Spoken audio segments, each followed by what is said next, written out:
Dimitri, du changement pour les motards. Le contrôle technique des deux roues devra être mis en place le 1er octobre prochain, comme c'était initialement prévu. Décision du Conseil d'État hier qui ne laisse pas le choix dans la date au gouvernement. À la clé, pour tous les propriétaires des deux roues, une dépense obligatoire supplémentaire qui tombe mal.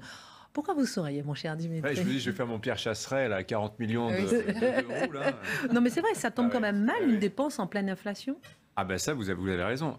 C'est 3,5 millions de gens qui circulent à deux roues en France. Hein. À peu près un tiers sur des 50 cm3, les petits scooters, un tiers sur des 125 et un tiers sur des plus gros cubes.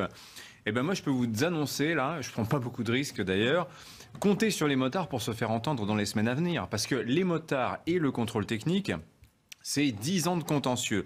Et politiquement, d'ailleurs, ça n'est vraiment pas un cadeau que le Conseil d'État fait à Elisabeth Borne, qui se retrouve avec ce sujet à gérer quand même assez rapidement. Et en fait, la Première ministre, elle est entre le marteau et l'enclume. Vous avez d'un côté le Conseil d'État, saisi par trois associations écologistes, donc Respire, Ras le Scout et Paris sans voiture. Je pense que tout est dit quand même, rien que dans le nom des associations. Et de l'autre côté, vous avez le mouvement motard, qui est bien connu quand même pour sa capacité de mobilisation et qui l'avait prouvé il y a un an pile, avril-mai 2021, précisément sur la question du contrôle technique. Alors d'où ça vient cette idée de soumettre les deux roues à un examen régulier comme les voitures? On se dit comme ça, a priori, ça va dans le sens de l'histoire, c'est normal après tout. Hein, mais pourquoi ça coince? C'est ça la question. Alors là, il faut revenir 10 ans en arrière, en 2012. À l'époque, la Commission européenne lance le projet d'imposer le contrôle technique à tous les deux roues dans toute l'Union européenne, dans le but, vertueux évidemment, d'améliorer la sécurité des usagers. Hein, si ça peut faire baisser le nombre de morts, tant mieux. Alors la France à l'époque est contre. On est en 2012, hein, ça n'est pas anodin. On est en pleine crise de la zone euro, on est en pleine crise économique, on se relève à peine de 2008. Donc déjà, le gouvernement français a quand même cette petite intuition à l'époque que l'idée d'une dépense de 160 à 80 euros obligatoire tous les 2 ans pour le contrôle technique qui pose déjà des soucis avec la voiture, hein, c'est peut-être pas une très bonne idée. Mais le Sénat quand même découvre lors de son examen de cette proposition de règlement européen, que ce règlement s'appuie sur 3 rapports qui sont signés par DECRA. DECRA qui est un des leaders européens du contrôle technique. C'est quand même formidable.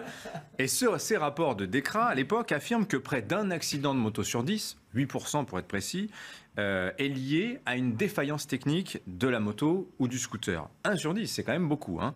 Alors même qu'un autre rapport, alors lui, celui-là certifié sans conflit d'intérêt, qui date de 2005, donc c'est 100% sans conflit d'intérêt. Voilà.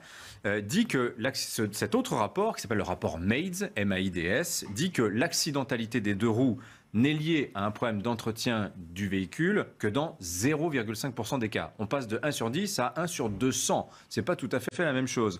Alors s'ensuivent 2 années de discussion entre la France et Bruxelles. Et en 2004, l'Union européenne en retraite sans le dire, elle décide de reporter la mise en place du contrôle technique obligatoire des deux roues au 1er janvier 2022 au plus tard, mais surtout, elle laisse la possibilité aux États membres de ne pas le faire entrer en vigueur, à condition de prendre des mesures pour faire baisser l'accidentalité des deux roues. Donc il y a une porte de sortie. Alors voilà que les années passent, on arrive à l'année dernière, 2021, et là, c'est le Parlement européen qui revient à la charge et qui émet un vœu pour généraliser le contrôle technique à l'ensemble des pays européens. Bref, ce qu'on avait discuté 7 ans en arrière, en 2014, c'est pas grave, on oublie, on laisse tomber. On impose le contrôle technique.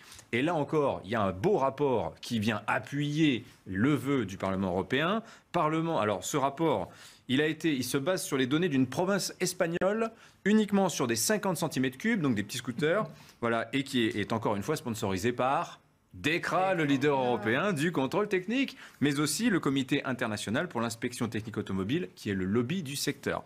Bon, cette fois, alors le problème c'est que cette fois, la France, l'année dernière, la France est pour le contrôle technique des deux roues. Il n'y a plus de sénateurs pour dire non.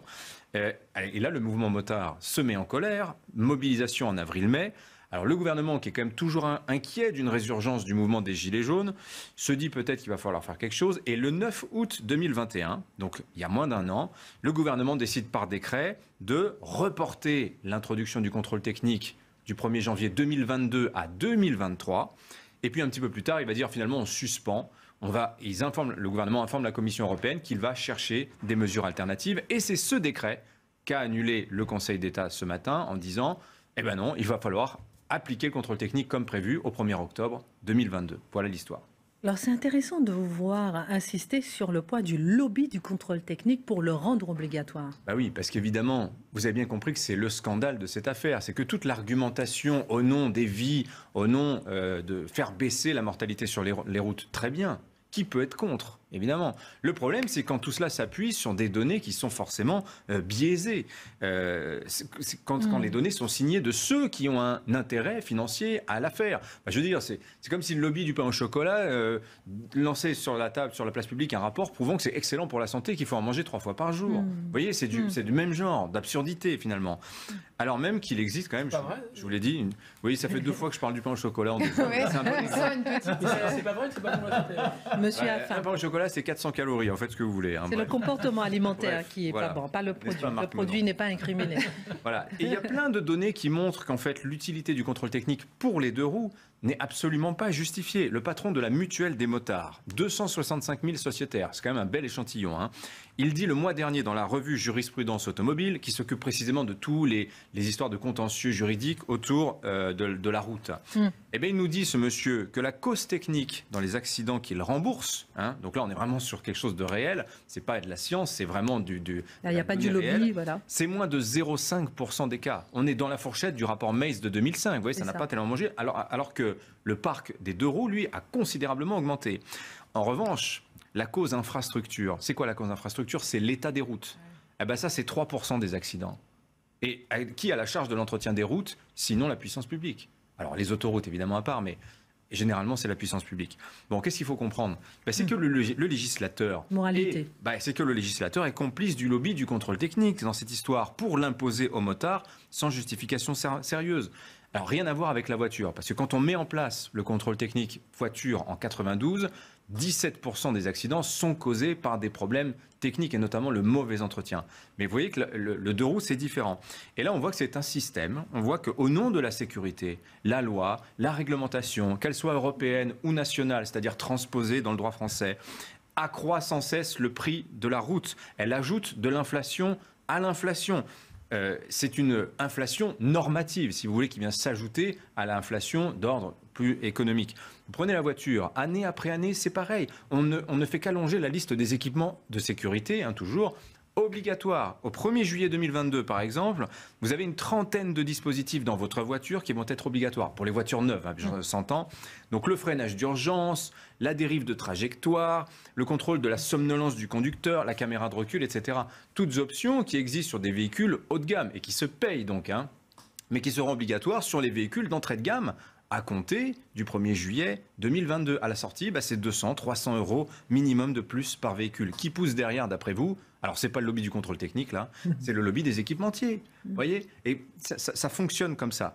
Et en l'espace de 12 ans, ma voiture moyenne, qui valait 20 000 euros en 2010, elle vaut aujourd'hui 27 000 euros. Elle valait 27 000 euros avant l'inflation, pandémie, plus guerre en Ukraine. Qu'en sera-t-il l'année prochaine ? On sera peut-être pas loin de 30 000 euros. Vous voyez, donc, on a l'inflation, actuellement, on a le carburant qui est à 2 euros le litre. Le Conseil d'État rend quand même ses décisions au nom du peuple français. Hein. C'est écrit en lettres majuscules, en en-tête. Eh bien, ce serait bien qu'au nom du peuple français également, vous ayez quelques élus là qui s'emparent du sujet, comme nos bons sénateurs l'avaient fait en 2012.